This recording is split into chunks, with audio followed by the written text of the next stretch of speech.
악인의 형통함을 부러워 말라. 악인의 형통함을 부러워 말라라는 제목으로 말씀 전하겠습니다.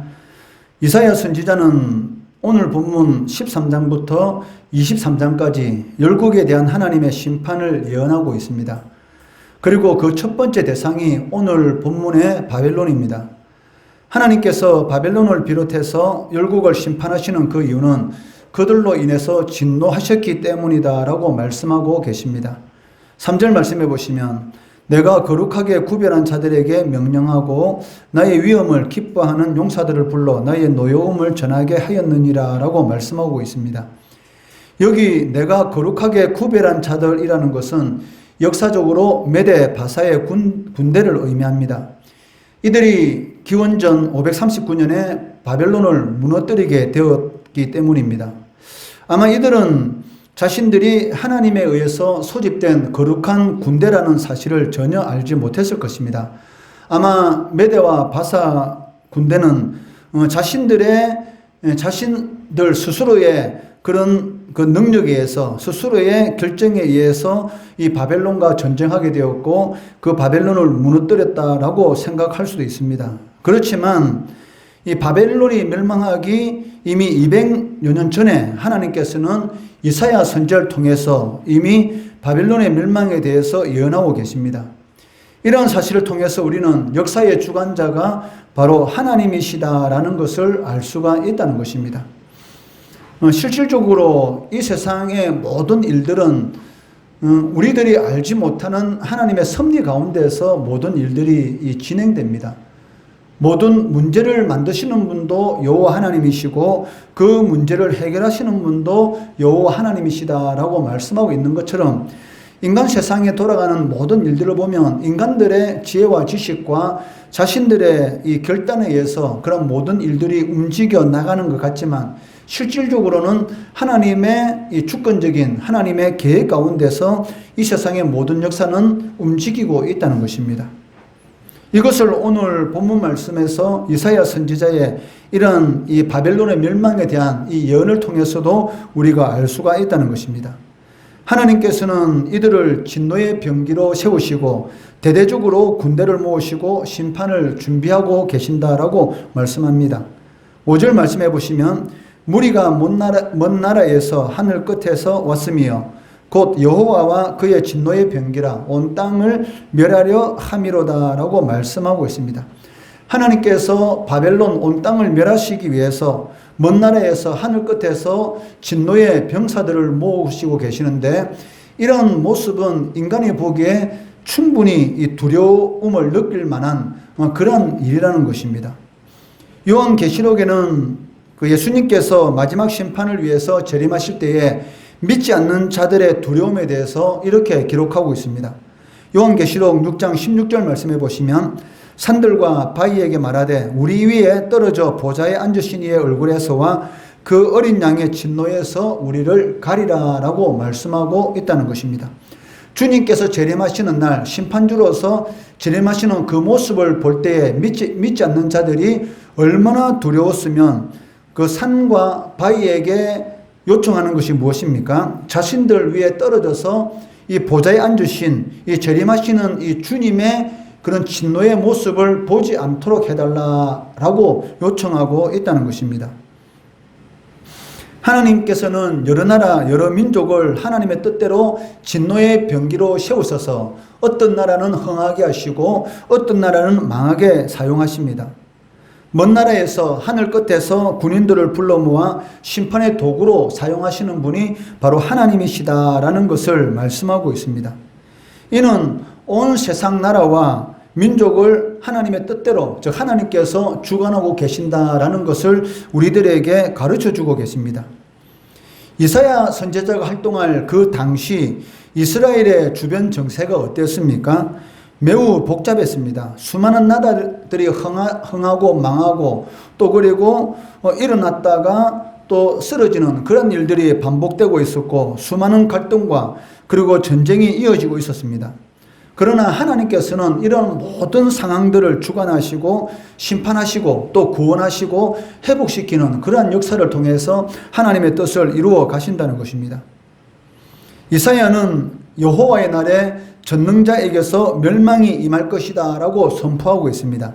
6절 말씀해 보시면 너희는 애곡할지어다 여호와의 날이 가까웠으니 전능자에게서 멸망이 임할 것이미로다 라고 말씀하고 있습니다.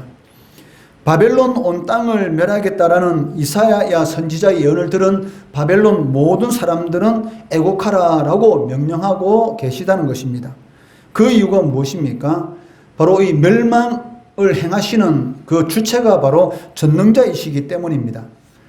인간은 어느 한 나라를 내가 멸망시키겠다라고 생각하고 자신의 나라에 군대를 모으고 그 나라를 쳐들어갈 수가 있습니다. 그렇지만 자신이 상대편의 그 나라를 멸망시키겠다라는 계획을 세우고 아무리 막강 군대를 모집해서 공격한다고 할지라도 사람의 뜻대로 이루어지는 것은 아니라는 것입니다.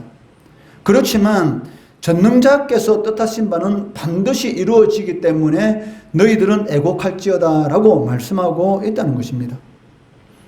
그리고 전능자에게서 비롯되는 그 멸망은 너무나 혹독해서 그야말로 절망이다 라고 말을 할 수밖에 없습니다. 그 때문에 손에 힘이 풀리고 마음이 녹아내리는 전혀 대항할 힘이 없는 공황 상태에 사로잡히게 될 것이다 라고 이사야 선지자는 선포하고 있습니다. 7절 8절 말씀해 보시면 그러므로 모든 손에 힘이 풀리고 그 사람의 마음이 녹을 것이라 그들이 놀라며 괴로움과 슬픔에 사로잡혀 해산이 임박한 여자같이 고통하며 서로 보고 놀라며 얼굴이 불 것 같으리로다 라고 말씀하고 있다는 것이죠. 전혀 대항할 그런 마음조차도 일어나지 않는 그런 완전히 마음 상태가 공황 상태에 빠지는 완전한 절망 상태에 빠지는 그런 상황 가운데로 떨어지게 될 것이다 라고 말씀하고 있다는 것입니다. 그렇다면 여호와께서 진노하시는 그런 심판에 멸망당할 대상이 누구인가? 11절에 보시면 내가 세상의 악과 악인의 죄를 벌하며 교만한 자의 오만을 끊으며 강포한 자의 거만을 낮출 것이다 라고 말씀하고 있습니다.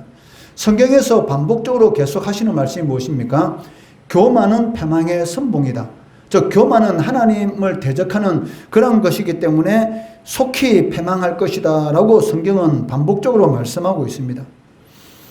세상을 살다 보면 악을 행하고 불의를 행하는 자들이 형통한 것처럼 보일 때가 있습니다. 그리고 이러한 자들이 하나님을 두려워하지 않고 얼마나 교만한지 얼마나 그 목이 굳어 있는지 이해할 수 없을 정도로 이 교만한 그런 모습을 볼 수가 있습니다. 그렇기 때문에 말씀대로 살려고 하는 성도들 또 하나님 앞에 경건하게 살려고 애쓰는 그런 사람들이 어떤 때는 허무하게 느껴지기도 한다는 것이죠. 어떻게 저렇게 불의한 자들은 그들의 삶은 형통한데 하나님 앞에 경건하고 하나님의 말씀대로 살려고 하는 우리들에게는 이렇게 삶이 어려운가라는 그런 회의감에 빠질 수도 있다는 것입니다. 이러한 고뇌는 하나님 앞에서 경건하게 살고자 하는 모든 성도들의 삶 가운데 언제나 있어 왔습니다. 시편 73편 1절에서 5절 말씀을 보더라도 시편 73편의 기자도 우리와 똑같은 그런 고뇌 가운데 빠져 있는 것을 알 수가 있습니다. 하나님이 참으로 이스라엘 중 마음이 정결한 자에게 선을 행하시나 나는 그의 넘어질 뻔하였고 나의 걸음이 미끄러질 뻔하였으니 이는 내가 악인의 형통함을 보고 오만한 자를 질투하였습니다. 그들이 죽을 때에도 고통이 없고 그 힘이 강건하며 사람들이 당하는 고난이 그들에게는 없고 사람들이 당하는 재앙도 그들에게 없다라고 시편 기자는 낙심하는 가운데 이 시편의 내용을 고백하고 있다는 것이죠. 어떻게 악인들의 삶이 저렇게 형통할 수 있는가? 그들은 죽을 때도 고통 없이 죽는 것 같고 사람들이 당하는 그런 고난도 그들에게 없는 것 같은 그런 모습 때문에 너무나 고통스러워하고 고뇌스러워 한다는 것입니다. 이처럼 시험에 들 수밖에 없는 그러한 상황에 들었을 때 하나님의 사람들, 성도들이 반드시 기억해야 할 것이 있습니다. 그것이 무엇입니까? 우리가 섬기는 하나님은 공의의 하나님이시라는 것입니다.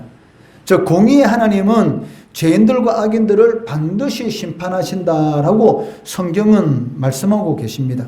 즉 공의의 하나님의 심판을 악인들이 절대로 빠져나갈 수는 없다는 것입니다. 그래서 시편 기자도 고통 가운데, 고뇌 가운데서 하나님의 성전에 올라가서 하나님 앞에 애통하는 마음으로, 고통스러운 마음으로 하나님 앞에 간절히 기도할 때에 성소에서 하나님께서 기도 응답을 해주신 내용이 있습니다. 그것이 시편 73편 17절에서 19절 말씀인데, 하나님의 성소에 들어갈 때에, 즉 하나님의 교회에서 간절히 하나님 앞에 어떻게 악인들의 삶이 형통할 수가 있는가, 거기에 대한 고통스러운 가운데 하나님 앞에 간절히 기도할 때에 그들의 종말을 내가 깨달았나이다. 주께서 참으로 그들을 미끄러운 곳에 두시며 파멸에 던지시니 그들이 어찌하여 그리 갑자기 항폐되었는가 놀랄 정도로 그들은 전멸하였나이다. 즉 악인들이 형통하게 사는 것처럼 보이지만 그들이 서 있는 자리는 어떤 자리입니까? 미끄러운 곳, 바로 절벽 제일 가장자리, 절벽 끝머리에 서 있다는 것이죠.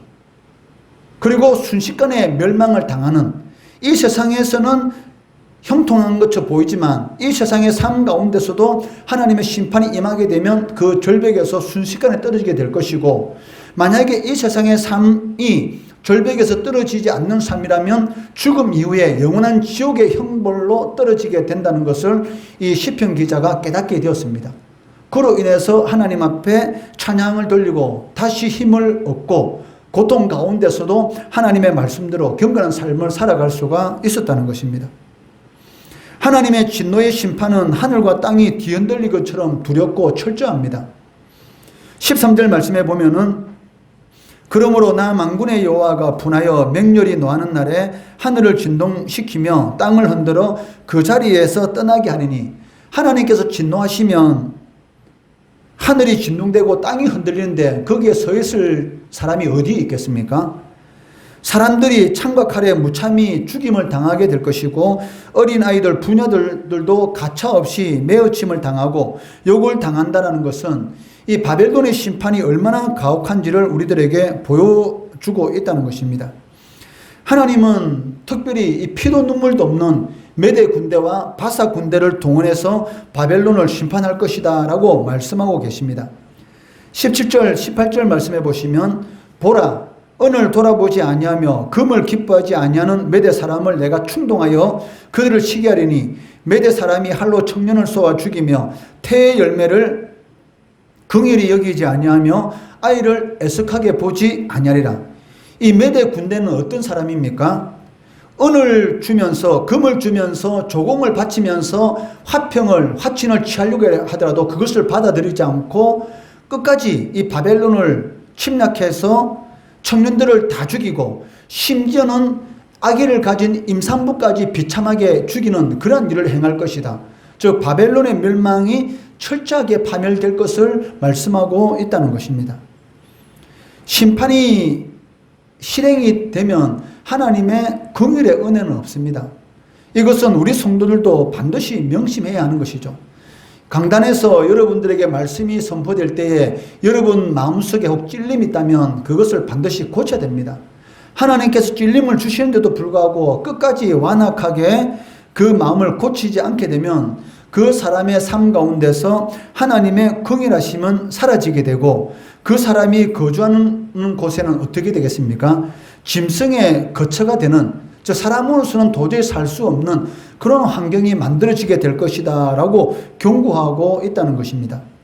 21절 22절 말씀해 보시면 오직 들 짐승들이 거기에 엎드리고 부르짖는 짐승이 그들의 옥에 가득하며 타조가 거기에 깃들이며 들량이 거기에서 뛸 것이요 그의 궁성에는 승냥이가 부르짖을 것이요 화려하던 궁전에는 들개가 울 것이라. 그의 때가 가까우며 그의 날이 오래지 아니하리라. 저 자신이 살던 곳이 어떻게 됩니까? 이 들 짐승들이 엎드리고 부르짖는 그런 들 짐승들의 거처가 될 것이고 심지어는 궁전에도 들개가 오글거리는 그러한 이 폐허로 될 것이다 라고 경고하고 있다는 것입니다. 바벨론이라는 나라는, 바벨론은 제국입니다. 그 왕이 누렸던 영화는 어마어마한 것입니다. 그런데도 불구하고 한순간에 사라지게 될 것이다 라고 경고하고 있다는 것입니다. 이처럼 세상의 영광은 하나님의 심판 앞에서 허무하게 사라질 뿐입니다. 여러분들이 하나님의 영광을 위해서 살 때는 정해져 있습니다. 우리의 인생은 정해져 있지 않습니까? 죽음이라는 것이 우리가 생각하지도 못할 때도 다가올 수가 있다는 것이죠. 내일 죽음이라는 게 우리에게 임할 수도 있고, 아니면 오늘 저녁이라도 잤는데 내일 아침에 일어나지 못할 수도 있다는 것이죠. 언제든지 죽음이라는 것이 우리의 삶 가운데 올 수 있기 때문에 땅의 영광을 바라보면서 살아가면 안 된다는 것입니다. 하나님의 영광, 하늘에 있는 것을 바라고 살아갈 때만이 그것이 불에 타지 않는 영원한 곳으로 우리들에게 남기 때문입니다. 오늘 본문의 바벨론 제국에 대한 심판의 예언은 하나님의 백성들에게는 경고와 동시에 어떻게 보면 소망의 메시지가 되기도 합니다. 하나님의 말씀대로 경건하게 살게 되면 비록 이 악인들이 이 세상에서 형통하는 것처럼 보이지만 실질적으로 그 형통은 형통이 아니라는 것이죠.